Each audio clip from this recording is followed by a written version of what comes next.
Yongerayo ng'olutalo lw'ababaka Akwani anaasigala mu Paalamenti lukyagenda mu maaso olw'ensonga ezitali zimu. Ababaka ab'enjawulo bavuddeyo ne bawa endowooza zaabwe ku babaka bannaabwe abaakagobwa mu Paalamenti olw'obuyigirize bwabwe obutamala. Era bano babagambye nti tebamala obudde okussaayo okujulira mu kkooti wabula okuddayo mu bibiina basomesebwe.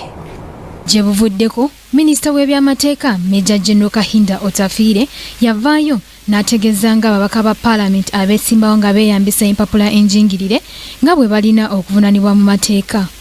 Mu kyo, abamu ku babaka ba Paalamenti bwe twogeddeko nabo bakkaanyiza n'ekiteeso kya minisita bwe batutegeezezza nga ababaka ba Paalamenti bwe balina okuba ekyokulabirako eri abantu be bakiikirira. Omuntu oyo alina kubeera nga atwalibwa mu kooti bamuvunaane.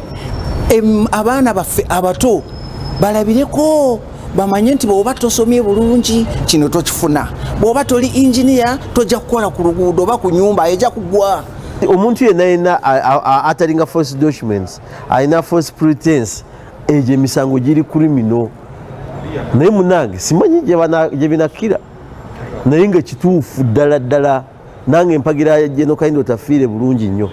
Ababaka okuli Alex Byarugaba owa Isinjiro South ne Joseph Sewungu owa Kalungu South bagamba nti mu kifo kya bannaabwe okumala ebiseera mu kkooti n'okubuzaabuza abalonzi baabwe baddeyo basome. Okwawukanako ne babaka banne, omubaka Atkins Katusabe owa Bukonzo County ategeezezza nga Minisita Otafiire bw'atalina kwenyigira mu mirimu gya poliisi ne kkooti kuba basobola okuzuula ebituufu ku mpapula z'obuyigirize obw'ababaka. Nsaba Minisita wa Justice ne Constitutional Affairs agumikirize mu katono aleke ekiragiro kikole waakyo kubanga balina kubanga banoonyereza kuvaawo balabe nga bwe bitambula. Ababaka mwenda be baakagoba mu Paalamenti okuli ne Minisita w'ebyokwerinda Charles Okello nga n'abamu bakyaweera ennemba mu kkooti n'abo abali babavuganya ku misango egigambibwa nti